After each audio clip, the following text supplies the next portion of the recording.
Since inception, if we try to understand IIT Kanpur, we all will see that there was an extra effort to have an aviation-related ethos in this campus.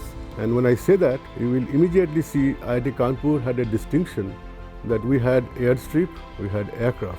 Imagine so many years back, somebody could think of having an aircraft which is flown, somebody having an airstrip. And once I try to see those pages, immediately I see in a hidden way, there was a huge effort in aero modeling.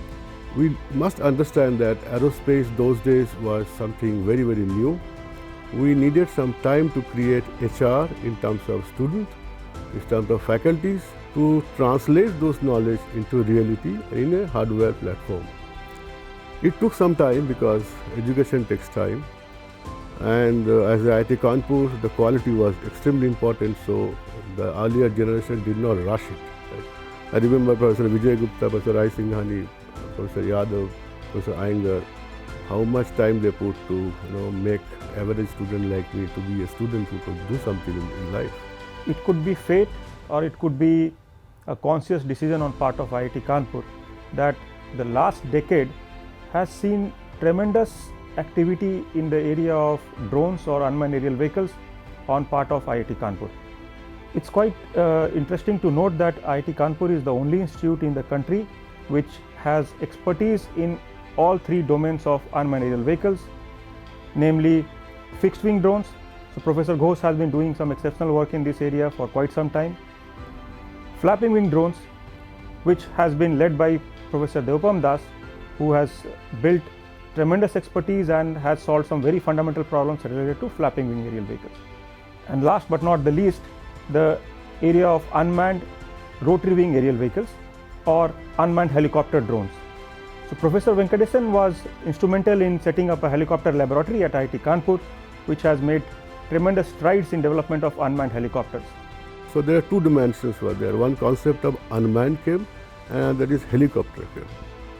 The moment this unmanned concept got accepted among the student and faculty community, so everybody took that concept. Those who were comfortable with fixed wing, they started talking about unmanned fixed wing.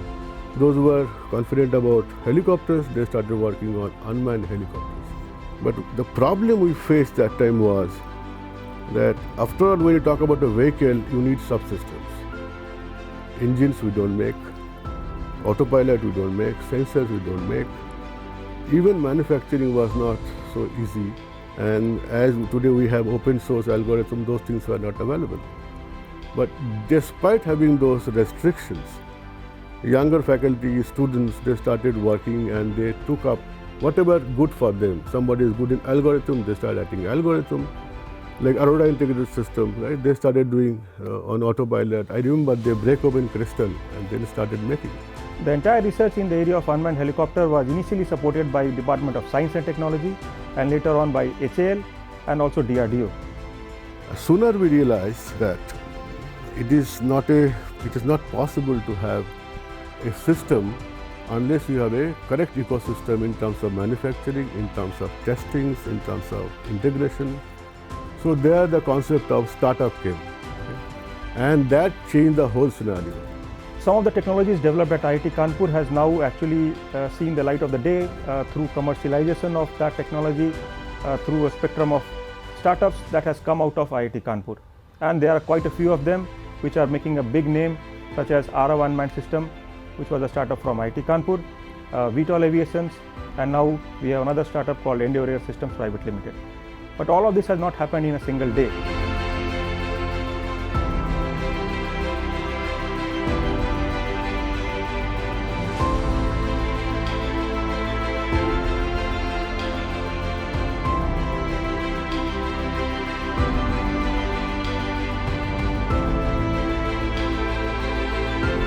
The purpose of forming Endeavour Air was to act as a bridge between academia and the industry, so that industry does not face a dearth of drones and the associated technologies, and they are not forced to rely on cheap, unreliable systems from outside.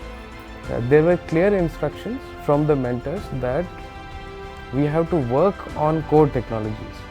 That may be subsystem level, that is aircraft system design, structural design, control, talking about propulsion system design.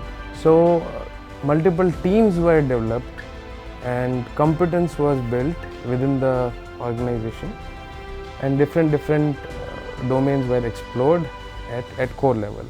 Through our interactions with industry, such as Hindustan Aeronautics Limited, which supported the development of unmanned helicopter, and various DRDO laboratories, which allowed us to participate in some projects of national importance, where IIT Kanpur played a pivotal role in development of autopilot softwares or design and testing of critical components for future generation unmanned aerial vehicles. For example, we have a full-fledged autopilot development team who are working for the development of indigenous autopilot from software to hardware.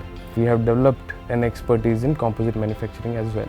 Similarly, we have a propulsions team who are already collaborating with other companies in the country for the development of electric motors or engines to support UAV ecosystem, to create UAV ecosystem in India.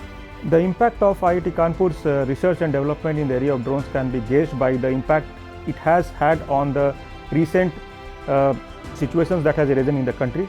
One such collaboration was with Government of Telangana, where we deployed these drones to carry medication and critical life-saving drugs over a distance of 42 kilometers in a time span of 40 minutes. Before the advent of drones, covering such a distance of 42 kilometers would have taken 1.5 hours. But with the drones deployed, this duration has been cut short to 40 minutes. There were a lot of work on the developing the autopilot, and especially the control algorithms and the software code written. So these vehicles can do the autonomous operations and can deliver vaccines or need food material to the desired place. VTOL has been developing UAVs ranging from 6 kg weight class all up to 90 kg weight class, and these systems can be either conventional fixed wing aircraft or fixed wing VTOL aircraft or purely multi-rotor systems. Apart from that, we have undertaken trials at high altitude areas with an altitude of over 5,000 meters AMSL, and have showcased that our systems are capable of flying in those perilous atmosphere like sub-zero temperatures, minus 30 degrees Celsius, and high altitude areas in those terrains and all. The future is in the hybrid VTOL. So IIT Kanpur started developing hybrid VTOL vehicles. So it has its own design that include flight dynamics model, and also it's developed its own software, because existing and open software are not applicable to or cannot be imported to these vehicles.